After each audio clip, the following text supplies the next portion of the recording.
So I am Jen Byrne, and I am a second-year student, a master's degree student at the Russian and East European Institute in Indiana. And I investigated anti-Western conspiracy theories in Russia.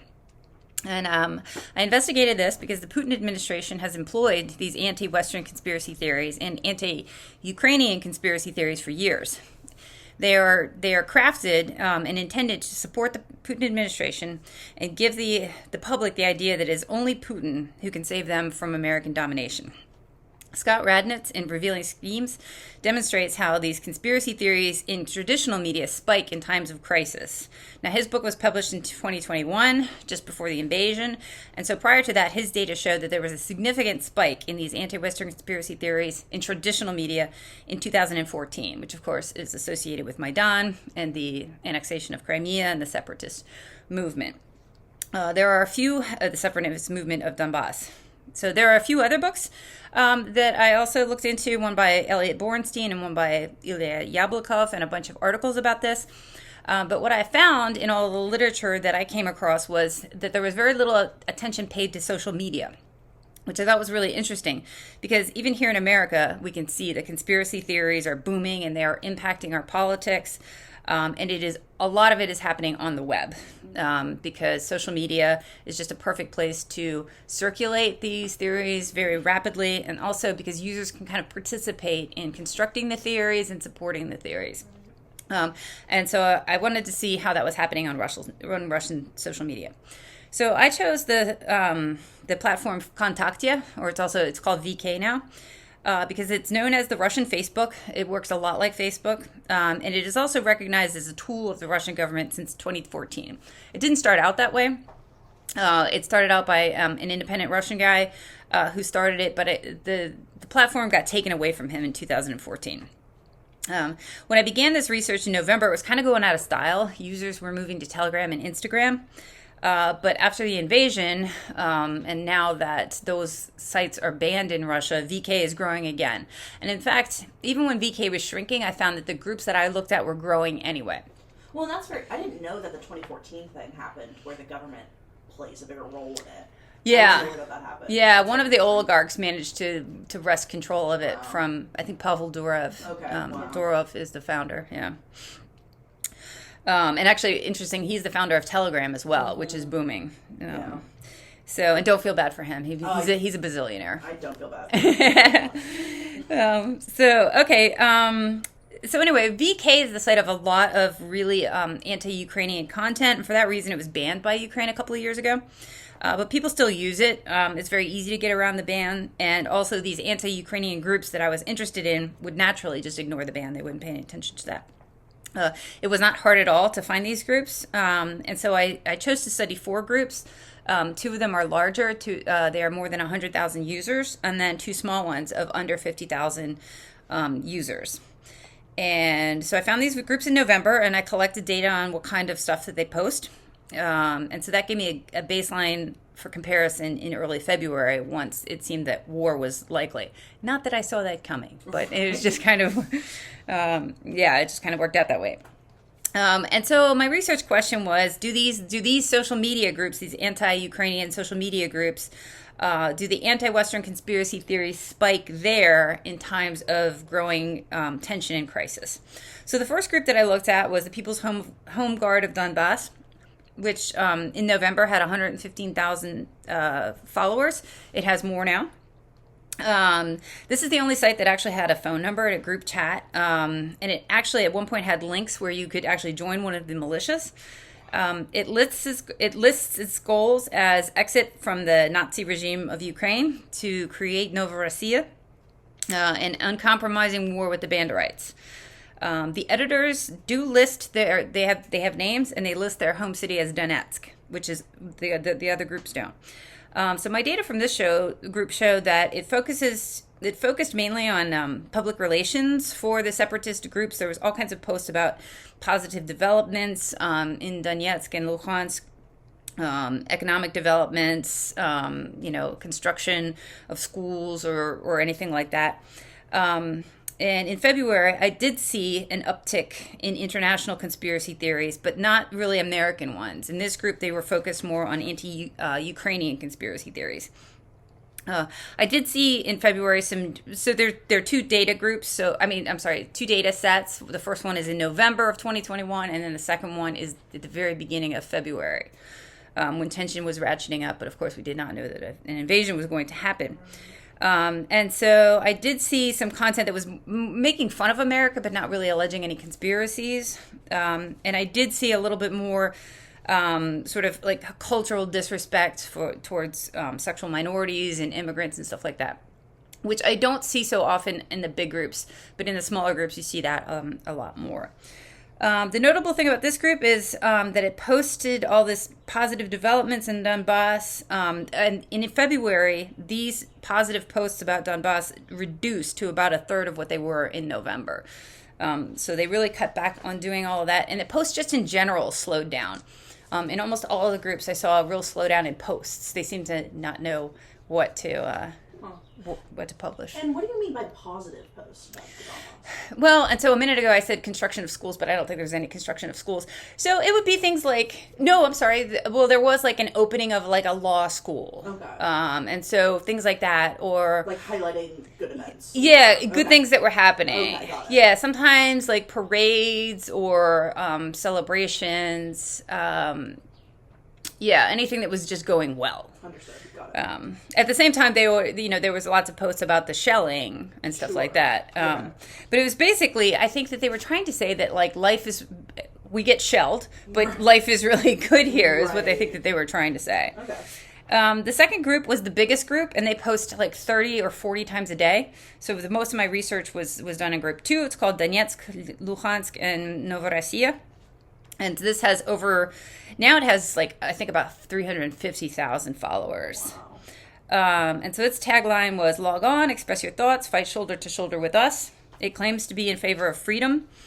And it describes that in terms of anti-Western conspiracy theories, that we need to fight for Russian history and culture, and we need to fight against this. This is a direct quote, filth. Such as lust and pleasure. They intend to fight against the gays, drug addiction, and other quote-unquote abominations, and state that they want to protect children from all of this. Now, the administrator of this group has 8 followers, and he uses a photo of George Clooney in his profile. Okay. Yeah, and he has no home city listed. Are we positive it's not George Clooney? I'm fairly sure that this is not actually George Clooney, sure. although I probably should call him and ask. Right. Just make sure. Yeah. Now, there are a lot of links to a guy named Georgy Makaryev, who posts all the time on this site.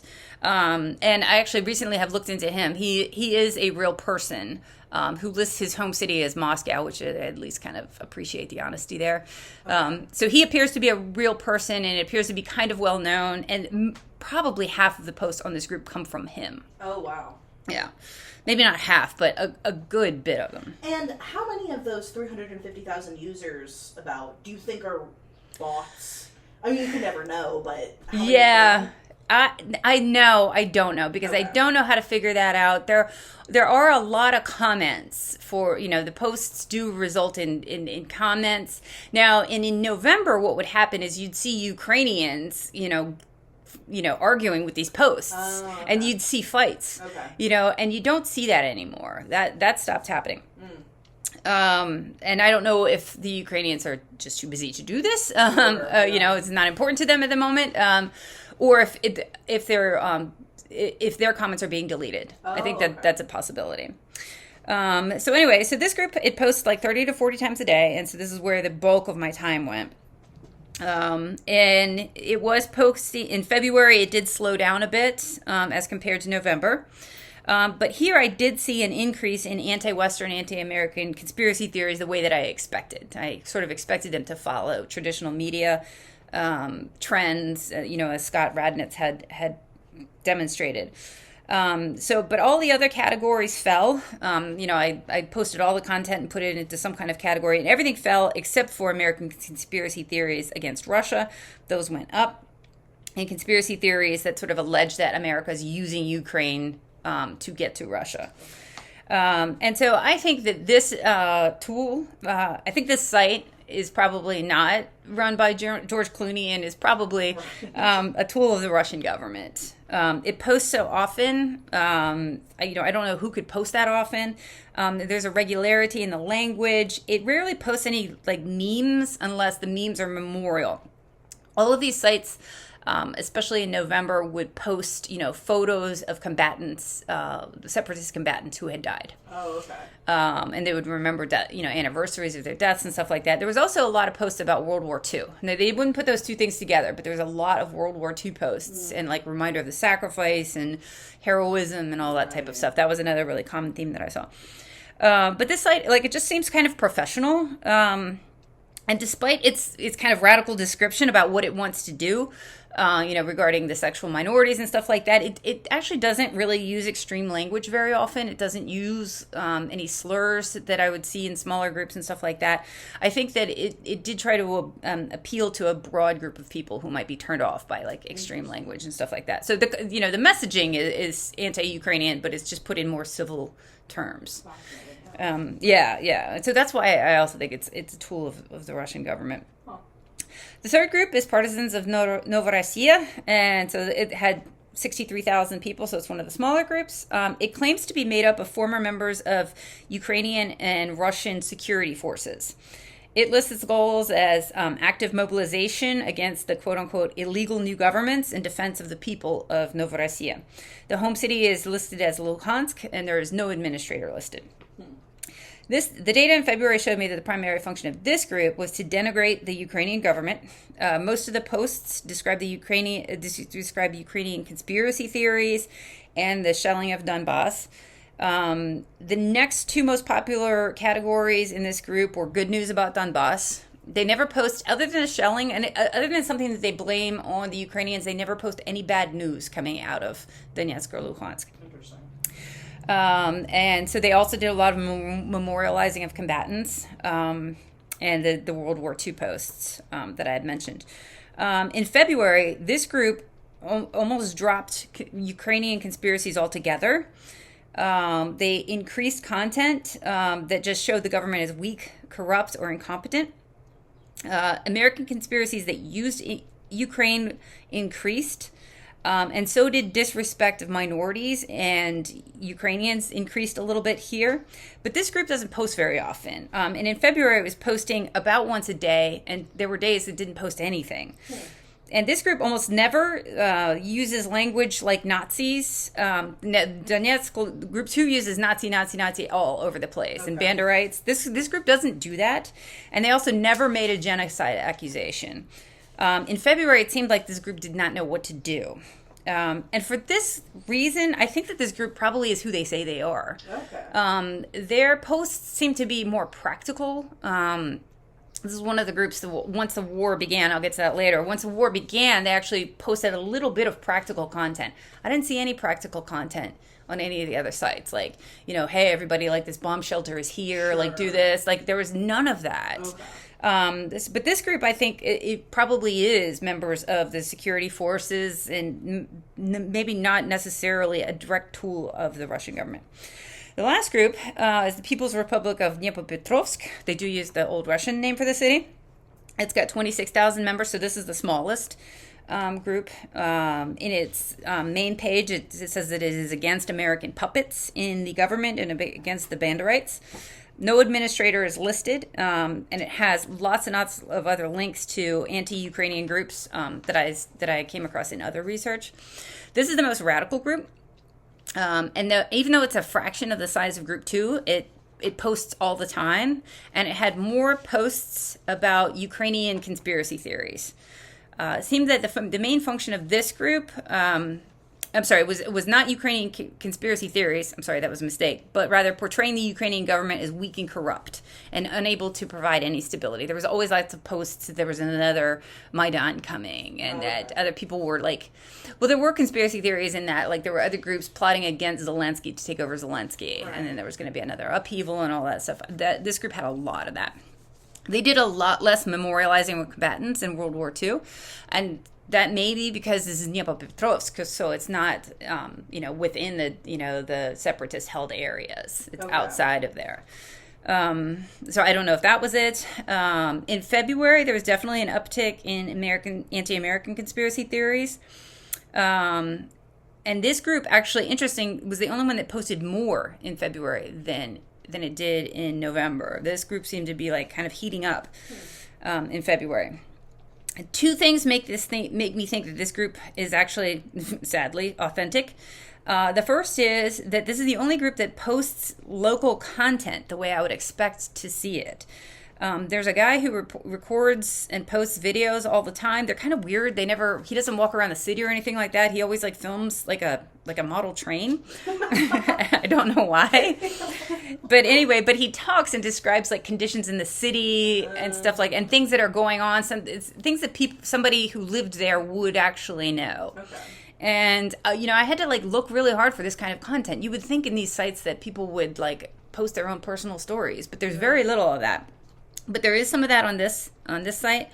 There also, once the war began, was a little bit of practical information. This is the only time I did see a post that said, hey, here's the address of a bomb shelter for those of you who are like scared and nervous. Right. Yeah. For those of you who are weak enough to be scared. Yeah, right, exactly. But at least it was there, sure, Yeah. And I also, unfortunately think that this is probably authentic because it does use extreme language and disrespectful language, ethnic slurs and stuff like that, which I see. There's a lot of really small sites that are really radical and really ugly. Those I did not want to spend a whole lot of time looking at because it's just so upsetting. But those I think are authentic. And a lot of those groups have like less than 1,000 people and stuff like that. So this reminds me of those smaller radical groups. So anyway, so that's why I think this group, unfortunately, might be authentic. Now, what I found, of course, so I did my second, now both data sets are 2-week periods. I counted all of the posts for a 2-week period and then compared them, not knowing that the war was actually going to start. And so after the war began, I decided to do a third data set. But my old categories didn't apply anymore because, of course, like the content changed quite a bit. Although I will say from the very beginning, like all of these groups, like the ones that had slowed down, they swung back into action and started acting more like their former selves than I thought they were. They didn't seem to be surprised. Now, what I did see, and so like my data for the war data set is different, and there I did see a really dramatic increase in the use of the word Nazi. It spikes dramatically, and a little bit of an increase of genocide allegations. And so, of course, both of these are conspiracy theories. And so that's why I was looking at them. It was also just easier to search for. Although I will say that when it comes to the genocide posts, they were almost always quoting other people. They were not like speaking with their own voice. So in the wartime, I did see the Western conspiracies decrease a bit. But what was interesting is that the content against the Ukrainian government went up, which I don't know why I was surprised by that. Maybe I shouldn't be.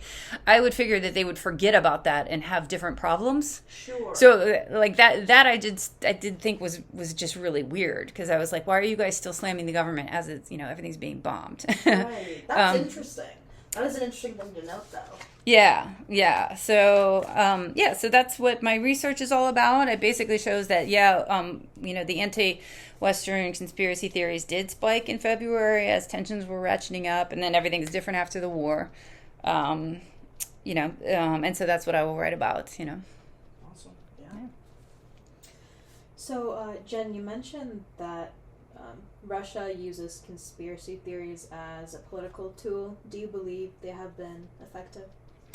Yeah, I do think that they've been very effective. And the reason why is because of Soviet history, people don't really, people in the former Soviet Union don't really buy direct discourse. It comes from the government. They don't believe any of it.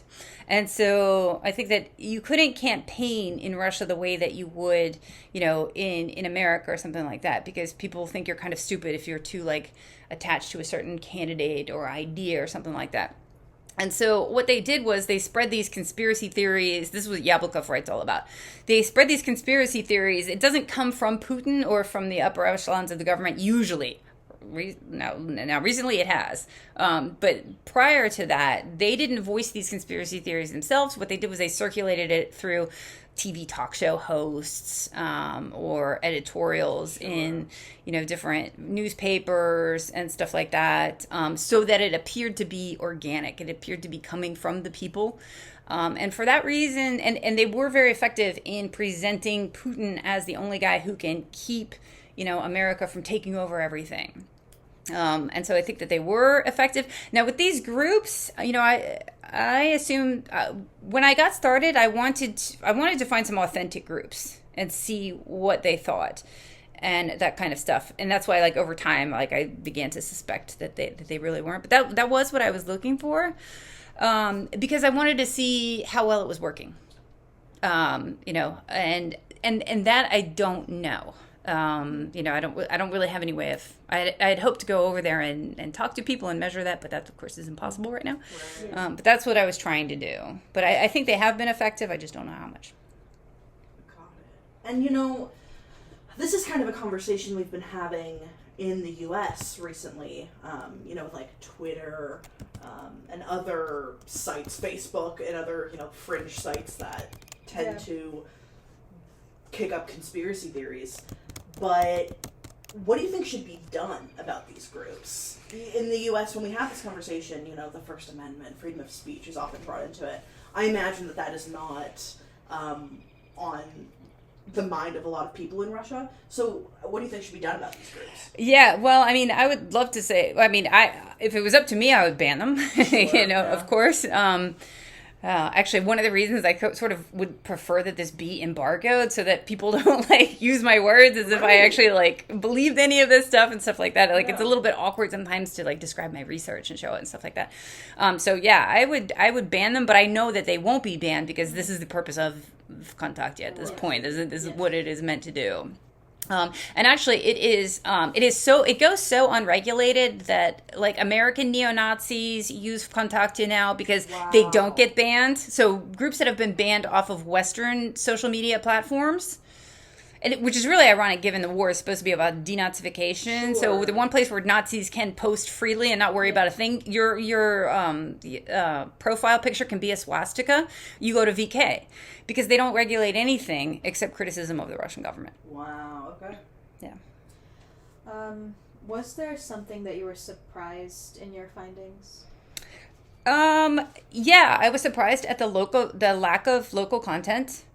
And I was surprised at how focused they were on Ukrainian conspiracy theories. Prior to the war, the bad guy was the Ukrainian government, and the United States was sort of a close second.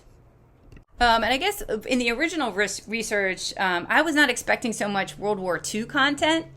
I wasn't expecting all of the World War II content. That I found kind of interesting. And I did a presentation in another class, and someone had asked me about, World War II and genocide.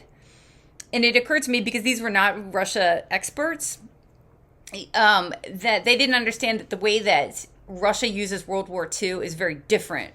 And the way that they see it is very different, because she thought that World War II, that they would be talking about, genocide, the Holocaust. Nope. And I was like, no. When they talk about genocide, they're saying that Russian speakers are getting killed by the Ukrainians. And when Russians think of World War II, they think of it as a war against them. Right. They know that the Holocaust occurred. It's just not at the top of their mind. And it was, they lost 20 million people. There's a reason why they see this. So it has a lot more to do with national pride and Putin's nation building program. Yeah.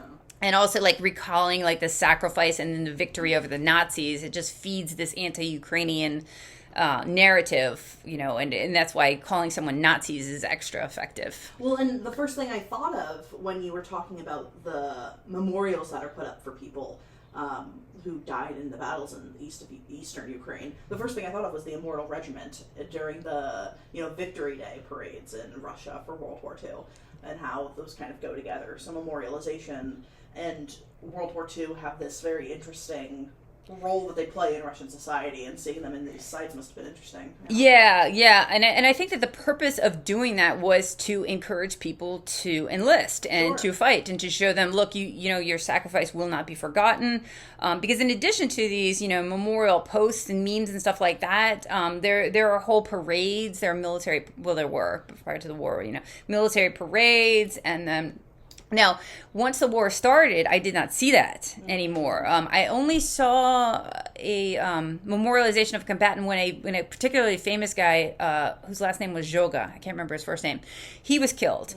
And so they did sort of like, so when he got killed, there was this massive funeral and all of this type of stuff. And so I did see a few posts about that, but then other than that, like they're not posting that anymore.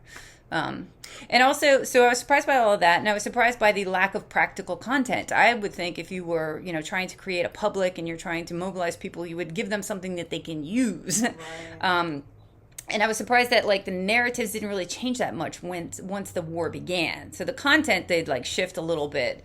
But nobody was sort of acknowledging that these places are, you know, being bombed right now. I saw one post regarding the bombardment of Kiev. One. In thousands of posts that I looked at.